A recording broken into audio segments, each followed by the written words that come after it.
Thank you, everyone who showed up and for your patience while we figured this out. Um, we have with us 3 panelists I'm excited to introduce to you. We'll go ahead and get started. AnnMarie, you can see AnnMarie Campbell serves as the Chief Communications Officer for Fargo Public Schools.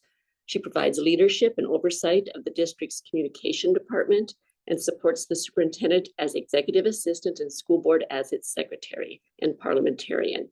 She also serves as the public information officer handling all media inquiries for the district. Brenda Richman serves as the executive director of community engagement and public relations at my Moorhead area public schools, providing strategic leadership for district communications, public relations, and community education. She oversees stakeholder engagement, media relations, crisis communication, and community partnerships.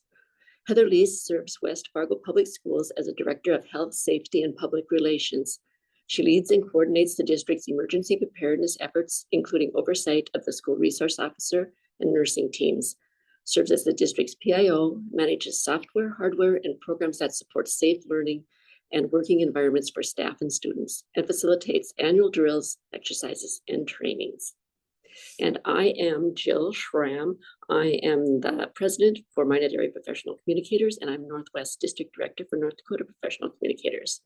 And I will be providing some questions for our panelists. And if anyone who's participating in this conference wants to type a question into chat, go ahead and do that. We'll be watching that. And when we get toward the end, we hope to have some time for those questions. To get started, I'm going to ask a question to Heather. And that question is, as communicators for public entities that have a high level of community interest, talk about the public scrutiny that exists and how that affects your communication decisions, and how does public perception play into those decisions? So this is a balancing act for sure, right? Like the first thing that you're trying to balance is wanting to communicate frequently enough so stakeholders feel informed, but not so frequently that they stop paying attention to you. And then you also have to walk the line of what information you share. There's a fine line between informing people enough so that they don't fill the void or the vacuum with their own speculation, but sharing too much and unintentionally causing widespread panic or riot. And the other limiting factor for us is more often than not, there's a privacy limitation too to what it is that we can share. So we frequently find ourselves caught kind of between this rock and a hard place of this community that wants to know because we have their most valuable resource, right? Their most valuable resource, their child, comes to us every single day. And they want to know that child is safe. And we want them to know that too, but then we also have an obligation to protect the privacy of our students and our staff. So a lot of what we do is balancing the rights of people to know, but then also the rights that people have for privacy, and then trying to communicate all of those to all of the various stakeholders that we have to serve. Brenda, I'm going to direct that question to you as well, if you want to talk about public scrutiny and public perception and how that plays into your decisions. Yeah, well, Heather addressed that so well.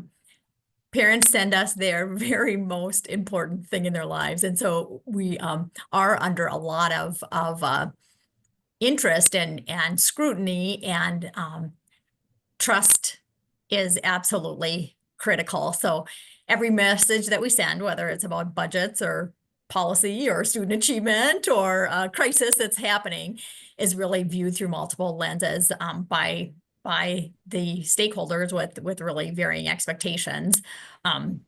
So public perception plays a huge role in shaping our strategies, because even the most well-intentioned decisions can be and often are misinterpreted.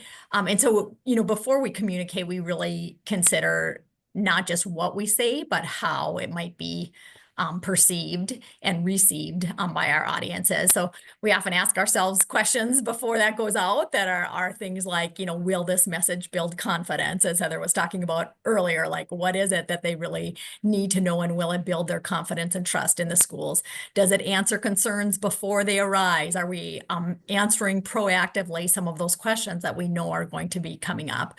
Are we communicating in a way that fosters understanding rather than division? And sometimes that's very difficult in our very divided world right now. So ultimately, as school communicators, our role really is to bridge that gap between the school and the community, really ensuring that our message fosters trust and engagement and hopefully support. Okay. AnnMarie, I have a question for you. How do you balance the public's right to know with privacy expectations for students, families, and staff?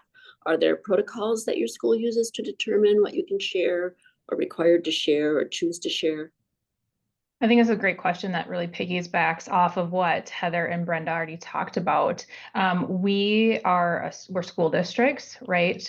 But we're also political subdivisions of the states that we are in, right? We're representing North Dakota and Minnesota here. So we also have to abide by what's called open meeting and open records laws. So there are privacy things in place for students and information we can and cannot share for our students. I'm sure people have heard the acronym FERPA before. That stands for Family Education Rights and Privacy Act. So sometimes there are things that we can't share about our students or things that happen in our buildings, and that's all for families and students' privacy.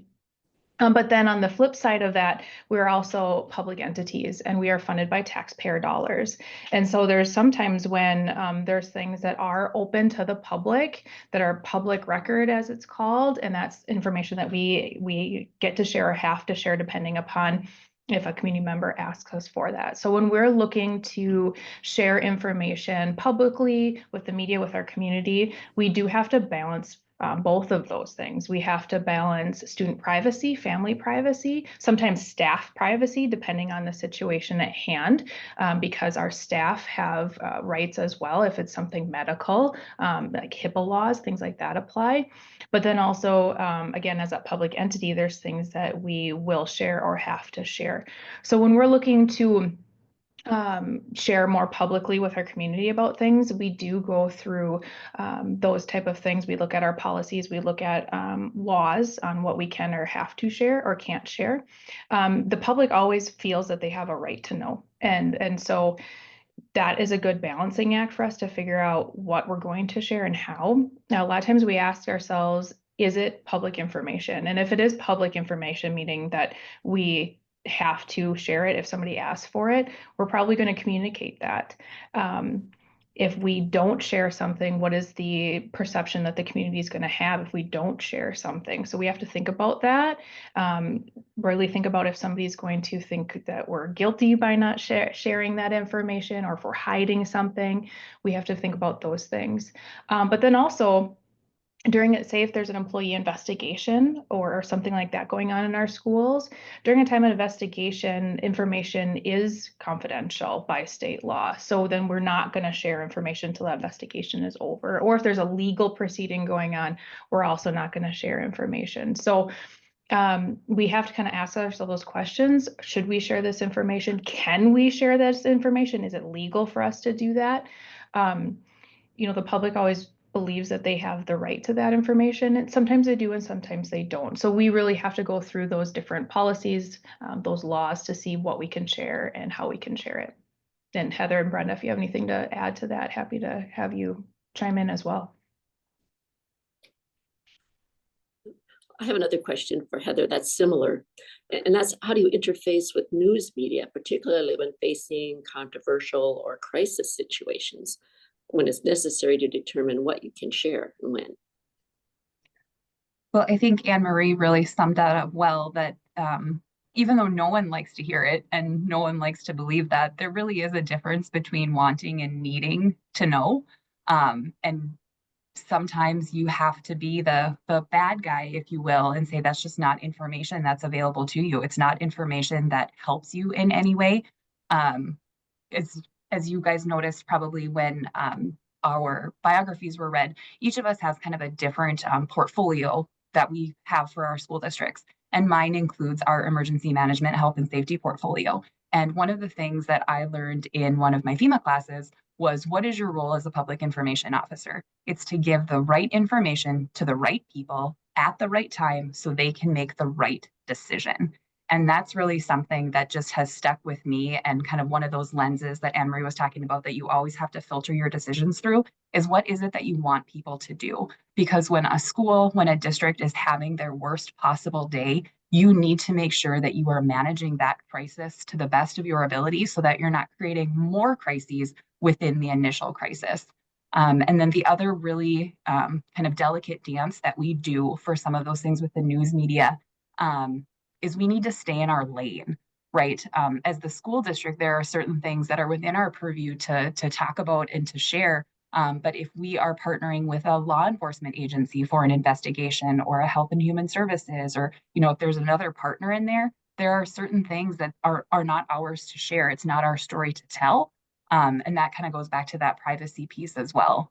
Just continuing to balance, what is the safety, what is your right and need to know, and then what are the privacy components and the things that just really aren't ours to release. Do you have anything to add to that, AnnMarie? Yeah, sure. So Heather, Brenda, and I are all the folks at our school districts that interface with the media. Each school district has media policies, and we are the point person for the media. So, we are the ones for our school districts that interact with them, just like Heather said, and then we're the ones that have to make some of those decisions, not in a vacuum, because we have teams of people, our superintendents, our school boards that we work at as well. So we are the point people who either release that information or get them to the right person to speak with. And then sometimes we like Heather said, sometimes we do say, no, we're not going to talk on that topic. We're not going to interview. We get contacted by the media quite frequently. We all keep stats and records of that. It might surprise you of how many times we're contacted each and every day by our local media outlets for information, interviews, stories, that type of thing. And sometimes it's not, just like Heather said, it's not our story to tell. We're not the ones that should be doing interviews on that topic. So sometimes we are the ones that also have to share. Duh. So Donna did not like that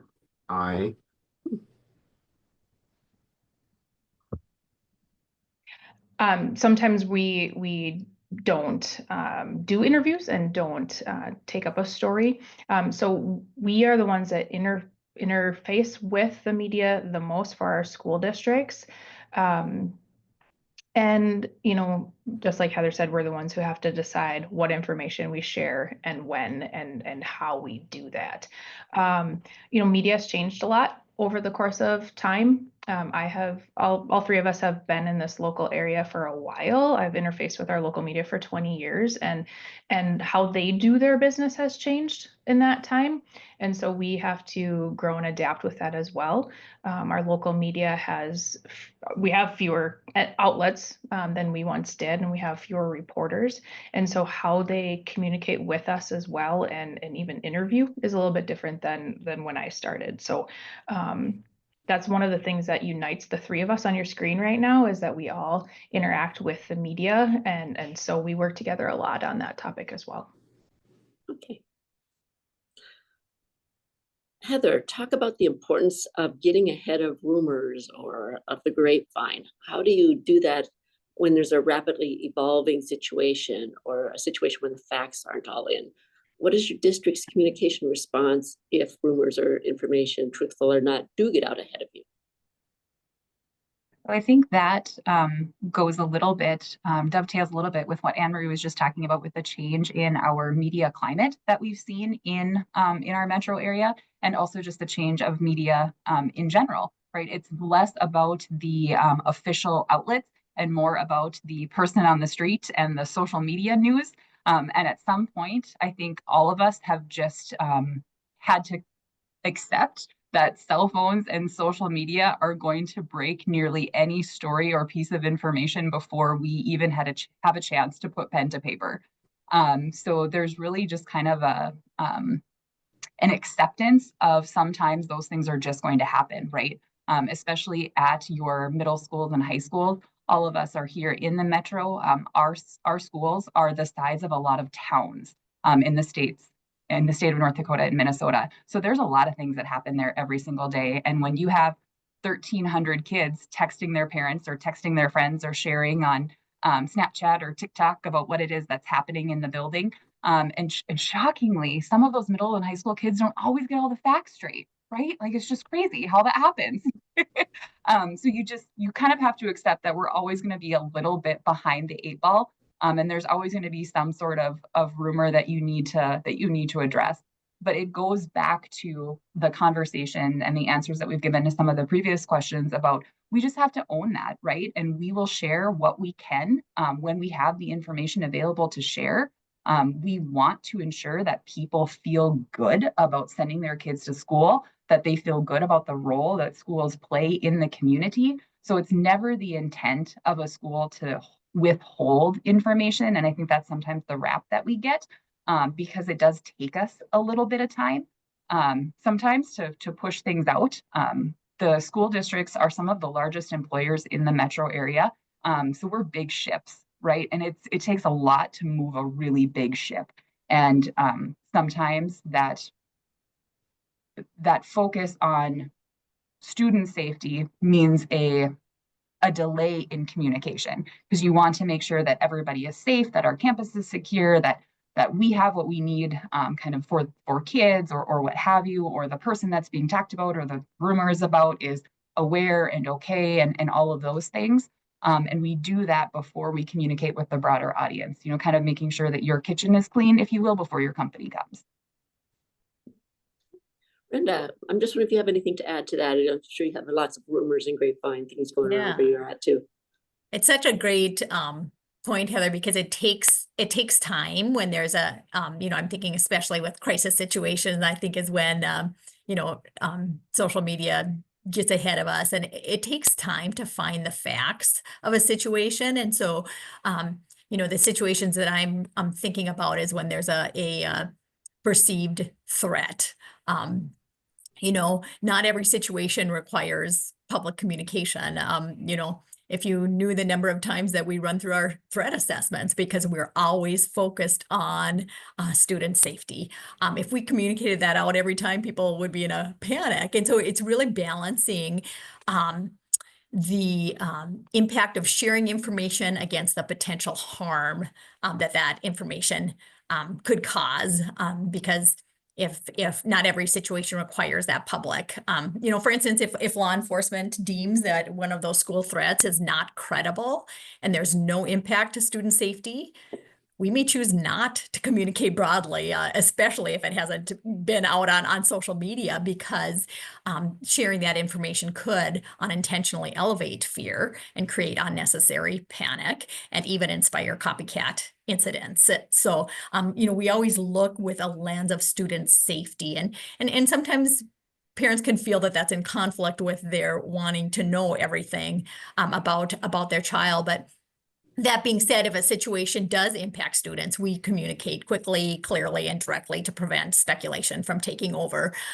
But that's usually not immediately, because it takes that time to ensure that everybody is safe and to focus on safety and to get all of the facts, so that we're not adding to any rumors or misinformation.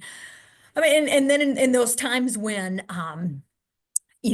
rumors are out there or things are posted that are not fact-based, and we become aware of them, we correct quickly and clearly, and we really try to always stay professional and not reactive to what's going on around there, and then really just reinforcing trust. If we make a mistake and didn't communicate something, or we find out facts after that we didn't know after we communicate, we own that and commit to communicating and updating our communication and staying transparent, because at the end of the day, we can't control social media, we can't control the scuttlebutt in the community, but we can control how we communicate. And our goal is always not just to respond to rumors, but to really instill trust in our audiences. Brenda, do you find that the public accepts that when they don't hear from the school immediately, or do they get anxious? I think some of both. I think that there always is an anxiety level, especially when it's a safety kind of thing. But also people understand the importance of ensuring student staff safety first. If we're spending our time communicating and instead of doing that, that's not where we need the focus to be. And then also, just the miscommunication things. We have had a situation where we communicated out too quickly because additional facts came to light. And so, those are the conversations that we have when we have parents who are upset or so forth. And then we also talk a lot about the partnership in safety, and Heather's really the safety expert among us, so she can speak more to this, but it really is a partnership with parents. And so when a threat came in via social media, we talk with parents about safe social media interaction with their kids, and really making and helping the parents to really see their partnership. And it's all of our responsibility to keep our students and our staff safe, and to invest in the safety of our communities. I don't know if Heather wants to add anything to that. Okay, fine. AnnMarie, I have a question for you. How do you communicate with audiences that come from different vantage points? For instance, you've got parents and the public and the staff. And if you're dealing with a sensitive topic or a crisis situation, how do you communicate across all these different vantage points? And do some communication tools work better with some and others with other people? Yeah, it's a tall order, right? We have a lot of different stakeholders to communicate with. And our goal is always to be proactive with our communication. But just like Brenda and Heather talked about, sometimes we're a little bit reactive, right? Because depending on the situation at hand, we might not be out in front of something, which again, it's our goal to be proactive, but sometimes we're a little bit behind the 8 ball. I think I'd speak for all of us that our goal first, we have like a rollout of communication depending on the situation, but we're always wanting to talk to our staff first. We always want to share that information internally so that our staff are informed. Then we're going to go to the students and parents. Depending on the age group, we might speak directly with students or share that share information with students. If it's the younger group, then maybe it's just right to our staff, our parents and families. And then last but not least, it would be more of that community, the community at large, the media, our citizens in our community. That would be always the goal. That's not always the way it happens, right? Sometimes something gets out before we're ready for it, and then we're playing catch up. We all, as a school district, have mass notification systems that we can communicate with our families. So we can text, we can phone call, we can email all of our families, our staff members, things of that nature. For our communities at large, we're going to utilize our websites, our social media channels, sending media releases out, working with our media to get that message out, like a lot of other entities. So we have different communication tools at hand for us to use. But again, we're always going to try to have that communication roll out as much as possible, as much as we can control, first with our own folks, and then, out to that community at large. And Brenda, I know you see a lot of this, but having to communicate across multiple language groups and different cultural groups, what serves as your guidance and tools for translating these messages to reach these people of different languages and cultures? And have they been successful? That's such a great question, Jill, because at Morehead Public Schools, we have 57 different home languages spoken across our student body. And that, well, that diversity brings such beauty in the classroom and across the district. It brings a challenge in communication because we want every single family to stay informed and engaged. And so our goal really is clear and accessible and culturally responsive communication. So as AnnMarie talked about just a few minutes ago, we use tools and systems to communicate effectively. And some of our approaches to multilingual communication is really in those tools. And so our messaging system has 40 languages available. And so, not every single language that our students speak, but what we do is that we have customized language preferences. So families, when they register for their child for school, they can select their preferred language for district and school communication so that they can receive it in whatever language they prefer, because sometimes if we don't have their dialect, they may prefer, one example is the Kurdish community. We have, that would be our second biggest language group next to English.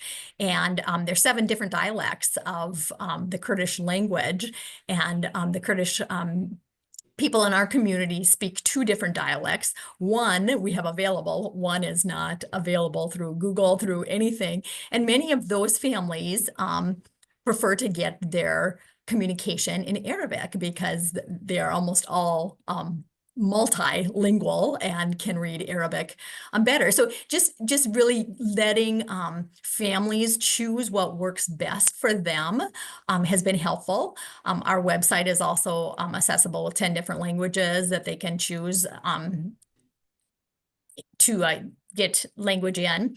And then we also have dedicated cultural liaisons. So we have English language liaisons for Somali, Kurdish, and Arabic, and our Spanish speaking families, as well as in each of our schools, we have Indigenous liaisons funded by the Minnesota Indian Education Program that provides critical support for our Native families as well. So the liaisons really play a very vital role because they not only translate information, but help bridge those cultural gaps that sometimes we're not even aware of. And some of our language groups, especially our Somali, some Somali parents aren't literate in their home language, so it doesn't help to just translate it into Somali. We really need that cultural connection there. So while those tools and resources are effective, we're always looking for ways to break down language barriers, to connect face-to-face with our families from different cultures, and to really ensure that every learner and their family feels informed and included and supported in our schools.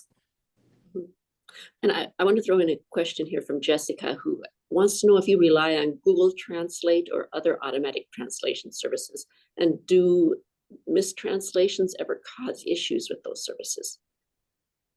Yeah, so we don't, for our official communication, we don't use Google Translate just because of the unreliability of it. We have specific programs that we have invested in that we know are very accurate translations. But I know that a lot of times our classroom teachers will use Google Translate when we, don't have time to get a translator in there. And it's so wonderful that those tools are so readily available because, for spur of the moment kind of things, that's very helpful. But our platform is called Aptogy, and ThrillShare is the platform that we use that has 40 languages. It's a pretty robust translation system to ensure the most high accuracy that we can. Mm-hmm. I also want to loop back to AnnMarie on a question we have from Brenda, and is, do you respond to every individual concern you get? Because you must hear from many parents during the course of the day. Yeah, so if that question from Bryn is more about like in the time of a crisis, typically no, because sometimes we're not able to respond to every single parent in the time of a crisis. If we're talking a media outlet, we Heather, Brenda, and I would respond to any inquiry we get. If it's in a time of crisis, it might not be immediately, right? Because the first thing is always responding to the situation at hand for our building that's in crisis. And sometimes, like we've already shared, communication comes secondary to actually responding to the crisis and making sure everybody is safe and making sure that that crisis is responded to quickly, thoroughly, and completely to make sure it's dealt with. Now, sometimes do our buildings have to follow up with families and parents if they're concerned? Yes. But again, right away during a crisis, our first thing isn't going to be communicate. It's going to be to make sure that we're responding to, and then sometimes communication is secondary, which is sometimes hard for our community and for parents because they want to be responded to immediately, but sometimes that's just not the way it can work. Mhm. Okay. I have a question for Heather. What goes into ensuring your website and other communication tools are ADA compliant? And have you experienced challenges in that area? So this question gives me trauma. Our school district just recently was released from monitoring from the Office of Civil Rights after a national watchdog group submitted our website to OCR to say that we had content on there that was not accessible for every individual, regardless of their ability or disability. So as AnnMarie and Brenda have both referenced in previous answers, and because we are political subdivisions, there are kind of high degrees of expectation. And one of those is ensuring that we meet ADA requirements to a very specific standard. And I'm not sure if you guys have elementary teachers in your family or friend group, but trying to tell them that they can't use this cute, adorable image to convey information to their families. Holy smokes, you guys, the struggle is real, right? Like that's as school people, especially at the elementary level, and then you get it more again at the high school level with our graphics arts programs. They have skills and they have things, and the proliferation of programs like Canva has made it super simple to have these wonderful, very eye-catching pieces. But unfortunately, unless you put a lot of time and intentional effort behind them, those things are not going to be ADA compliant. Because what that means is that your content is accessible to everyone. For those that can't see and maybe need a screen reader to read the content to them. For folks that have limited vision, that maybe can't quite discern between different colors or fonts, that can't see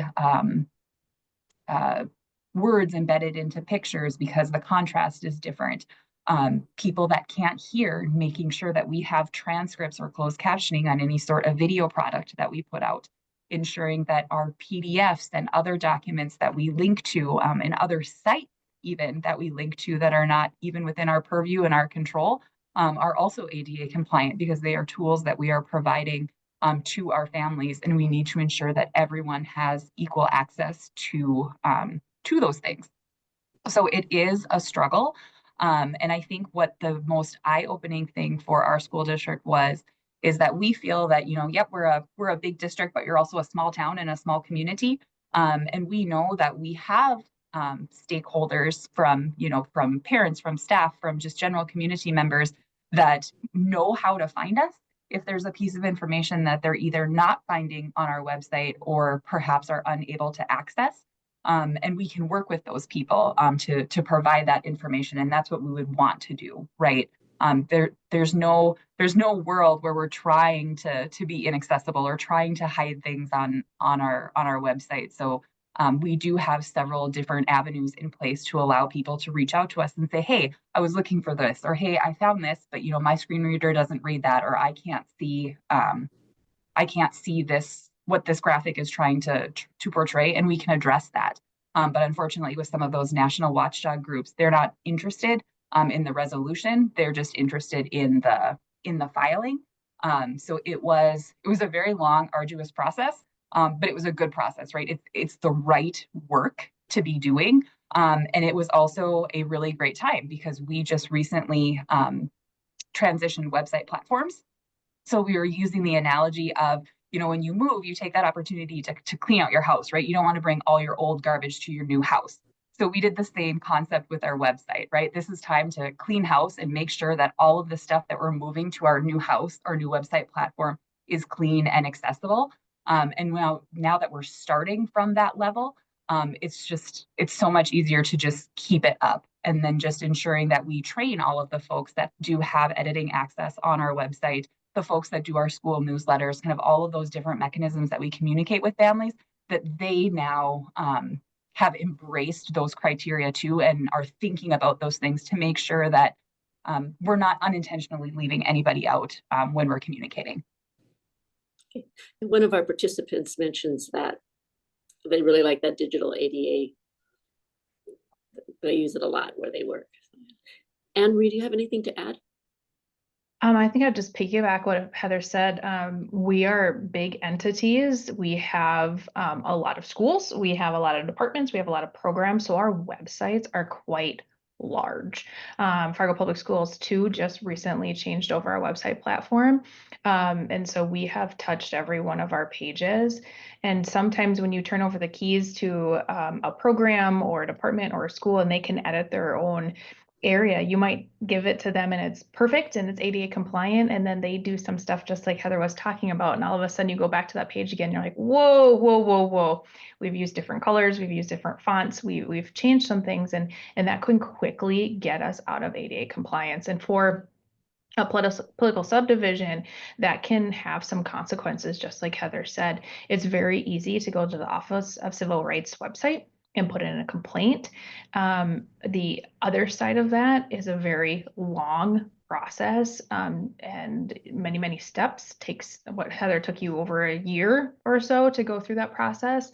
Fargo Public Schools had an ADA compliance issue at one point as well on our website. But by the time OCR called us to talk to us about that part of our website was already updated. We update our websites pretty routinely, and so that issue was already gone. But that's something that we always have to think about and be on top of. One, because it's important, just like Heather said, we need to be making sure that we have accessible information, but also because the issue at hand could be a lengthy and hard one for us to navigate. So it's top of mind for all of us at all times. And Brenda, I have a question for you. What are the ways that you obtain community feedback, and does that feedback influence your communications? To what extent do the desires of elected boards and the school's executive team, as well as federal and state rules, how do those impact your communication decisions as well? Yeah, good question.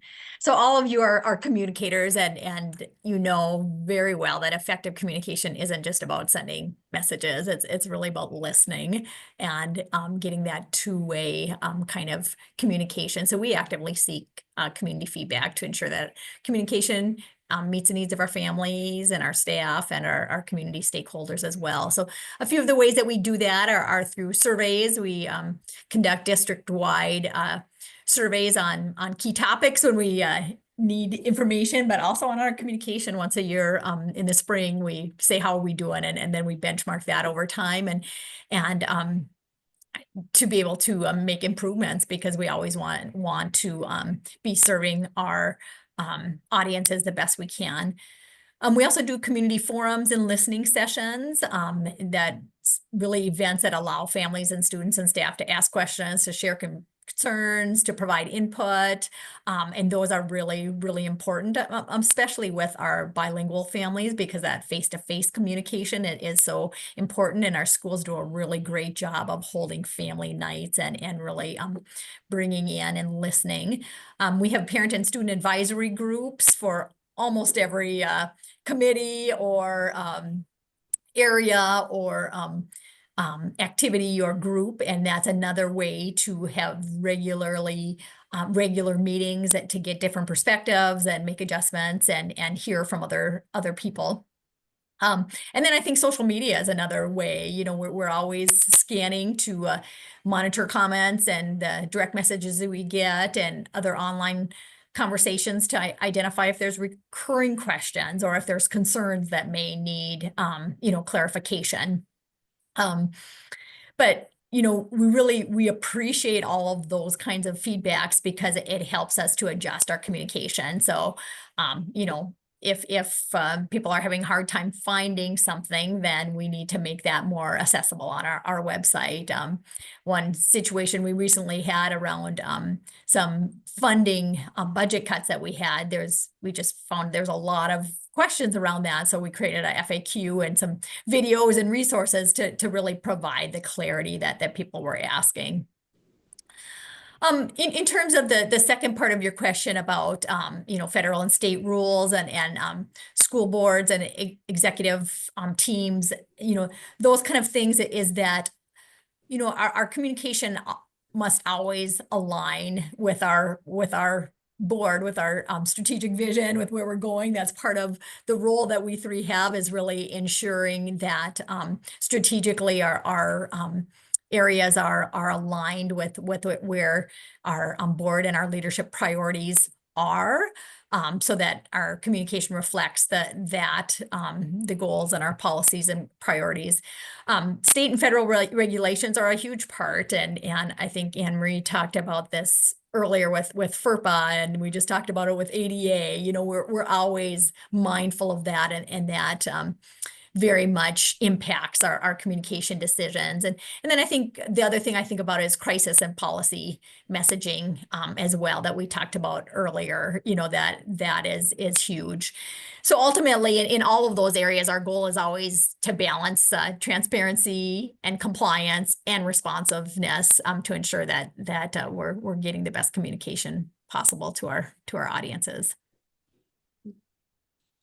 Not to bring hot political topics into the conversation, but this is a hot topic currently, and that's about crafting a message regarding bond issues that provides education yet avoids any appearance of campaigning. And Heather, you've had some experience with that, I take it. Yeah, so West Fargo Public Schools has 2 of the 3 largest bond referendums, successful bond referendums in the state's history. One of which just went through at least a third of it here in February. So this is something that I am pretty well versed in. I think I've had 9 goes at this in my time with West Fargo Public Schools, because we are the district of choice in North Dakota. That's our hashtag, fastest growing district in the state. So always trying to build those buildings for all of the families that keep coming our way. So I think the biggest challenge about communicating on a bond issue is, again, we're governed by Century Code as a political subdivision, that our role in terms of campaigning, if you will, has to really be about providing information and not about trying to persuade a vote one way or another. And as communicators, we're really good at that, right? At the persuading, at telling the story, at having those emotions and those personal vignettes and having all of those things. So it's really trying to reframe and say, we need to stick to the facts. So that is the biggest thing, is data. You need lots and lots of data, right? Why do you need this? Here's why. It's not about, well, the school feels crowded and we don't have, it's not those anecdotal type pieces that are the, typical like PR tug at your heartstrings type things. Those are the things you want your grassroots vote yes group to talk about. But as a district, what you really need to say is, the building was built for 1,000 kids. There's estimated to be 1,700 kids there. Where do you think we're going to put those 700? And kind of talk through the facts. So really making sure that you have facts that then hopefully will complement kind of those anecdotal and more emotional sides if you have a vote yes or a community grassroots organization. But really what I have found to be the more difficult piece, because once you figure out like, yep, we're sharing facts, we're sharing information, it kind of makes everything cut and dry. What becomes more complicated is there's also a very high level of scrutiny on the amount of money that you spend as a school district to inform your taxpayers, right? So we have 60,000 eligible voters in the school district of West Fargo, which includes the city of West Fargo, Harwood, Horace, Riley's Acres, and a really good portion of Fargo. And there's not a good way that we have with internal tools to reach all of those people. But unless you want to spend a ton of money, which is not always looked upon favorably when you're also asking the taxpayers for more money for other things, it gets really hard and really limits what you're able to do and how you're able to reach those audiences. So trying to be really strategic about partnering with our media outlets to say, come and help us tell this story, right? Share this information, come to these meetings and just keep pushing things out. We have some opportunities. I know AnnMarie talked about them earlier with the communication tools that we have, through social media and through the website. But people need to know to go to those things, right? If you are a retired senior citizen in the community and you don't have children or grandchildren in the school system, you're probably not following West Fargo Public Schools on Facebook. So how do you reach those people? So that has been more of the struggle for us, is what is that delicate dance and that line of how much money can you spend to ensure that you're informing as many people as you can, without tipping the scales for folks to feel that you have spent too much money, which also feels like a coercion tactic for some. Mhm. Well, I have another question that has a tie to elections and bond votes. And that's, what are the responsibilities you or your communication teams have had in doing work with advisory committees or community committees? And we'll start with Brenda. So that is so closely connected to the bond thing, because so much of what we do as a school and as a public entity is done by committee. And so, even we have recently had, in 2019, we had a bond referendum that was successful. And then just this past November, we had a capital projects levy that was not successful. And I really think the key difference there was a committee. We had a yes committee that Heather just talked about. As a district, we can't ask people to vote yes. We can only give them information. But in 2019, we had a very active and powerful yes committee that were citizens that love the schools and were supportive of the schools and really wanted that to happen, and talked with their friends and families to make that happen. So that's a really good example. But we also have facilities, master facility planning committees. We have strategic planning committees. Almost all of the work that we do starts in the community with community members. So as communicators, we have a critical role in that, both from recruiting committee members, because one thing that's important in a committee group is that it represents the community as well. And as you all know from the groups you're in, a lot of times, 10% of the people do 90% of the work. So sometimes we have to help recruit people to the committee so that we're sure that every voice is represented and heard on those committees. And then a lot of times we facilitate those committees or help lead those committees through the process.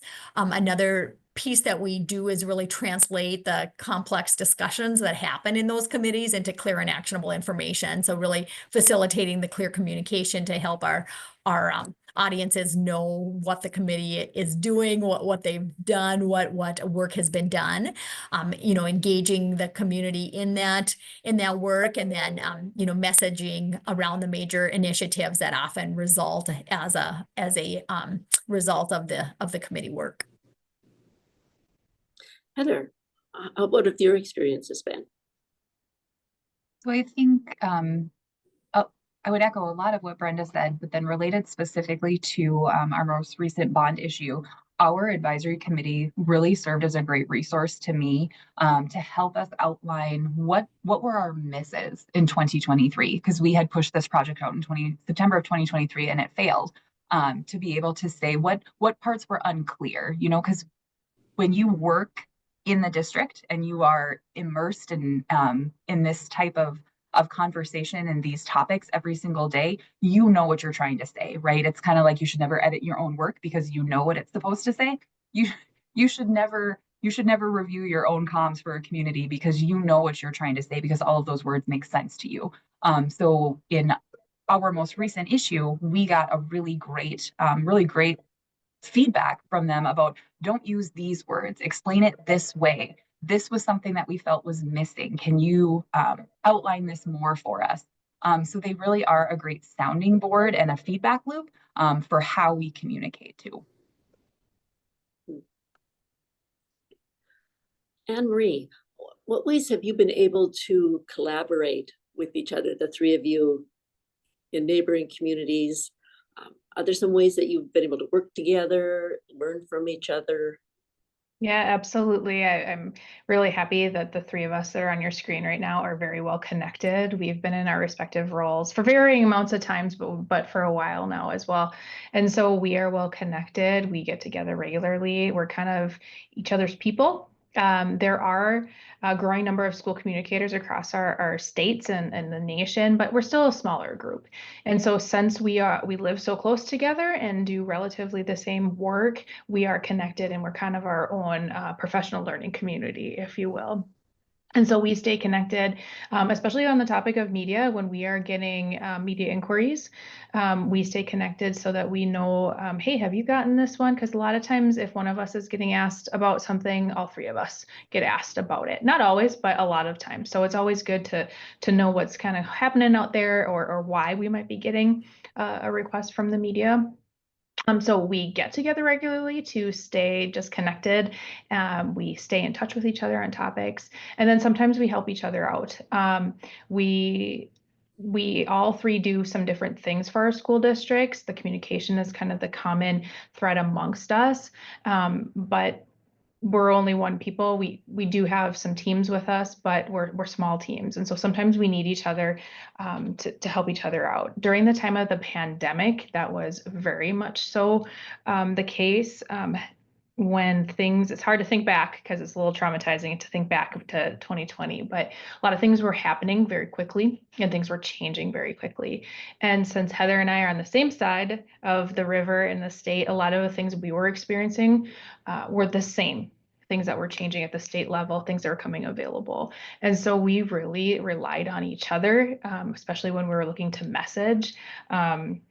We actually worked together multiple times to create messaging. She'd do one type of message, maybe for parents. I'd do the staff. We'd flip-flop them. We'd edit each other's work, and then we'd use each other's. And that was just because we needed to do that. We bounce ideas off each other. So again, we've kind of found ourselves to be each other's people, and everybody needs those friends who know what you're going through. Because sometimes you try to talk to other communicators, and they don't quite understand school communications or the public entity portion of it. So we're definitely a support system for each other and learn and grow from each other as well. Mm-hmm. Before we run out of time, I want to get to another question from Brenda, and she asks, how do you navigate politically divisive topics and sometimes the demand to comment, such as like living in a conservative state with often less conservative people, probably where you're at? So that's a real question right now, right? We're all dealing with legislative sessions. We have a lot of things happening federally. Sometimes the media and or citizens want information. We try to provide information the best we can. Sometimes no matter what we say, it's not going to be enough, or it's not going to fully answer their question or their thirst for something, right? Sometimes when it comes to the media, our general counsel, our lawyer, reminds me, AnnMarie, that's not a request for records, that's a request for information. And they usually respond with, yeah, and we should respond with information that we can. But sometimes we're never going to fulfill what they want. And so it's a delicate dancing act, especially right now with the political climate that we are in. And Heather and Brenda, if you want to share anything from your standpoint. I would just say that, what I try to remind our executive team of and try to remember when we get some of these requests is that we're not about politics. What is our goal? Our goal is educating kids.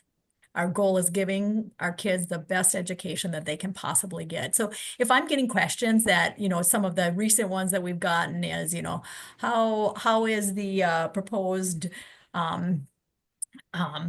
dismantling of the Department of Education on a federal level directly impacting you? Well, we don't know yet. You know, that's speculation. I'm not going to put our superintendent in front of that because there's nothing that you can say that is fact-based that's going to make a difference. And so, you know, my statement is, we'll keep educating kids to the best of our abilities. This is what we do. This is what we know, and we'll continue to do that. And so really trying to steer clear of those things that are just really politically motivated and won't be helpful in our end goal of educating kids and building a supportive community around that. Mhm. Anything to add, Heather? No, Any- Brenda stole exactly what I was going to say. So good job, Brenda. You're all thinking alike today. Well, with just a few minutes left and no more questions, I just want to open it up to see if anyone has any closing comments. AnnMarie, anything else you want to say? I just want to thank everyone for the time and joining us for this webinar. We maybe don't think what we do is all that special, but I'm glad that you joined us to hear a little bit about what we do in school communications. And if anybody ever needs anything or has any questions, I know that all three of us are willing to connect with others as well. Brenda, any closing comments? Yeah, I'm just thankful for this group. I think that no matter what industry you're in, we can all learn from each other. And I love learning from other areas of communication. And thanks for focusing on school communication for an hour today. And I also just want to thank AnnMarie and Heather. I'm the last one into this. They both have a lot more experience than me in the school part of communication. And they have just been outstanding partners and just great moral support. And I'm just really thankful for the team that they have made. Anything, Heather? Just to reiterate the thanks for this group that AnnMarie and Brenda have already shared, but then also I just want to give a little shout out to a name that I see on our screen, Pam Gibb. She used to be mine and AnnMarie's counterpart over in Moorhead, so it's fun to see a familiar name crop up in an unexpected place. So hi, Pam. Mm-hmm. Yeah, and I don't know if you're able to read all these chats because you've been too busy just participating in the panel, but Ria did comment that when she was the main editor for Bismarck State College's website, she made a cheat sheet for all the other admins that explained some of the key accessibility and branding rules to follow, the to-dos and not to-dos. And so they were all on the same page. So if anybody needs something like that, Ria, North Dakota Arts Council is the one to contact.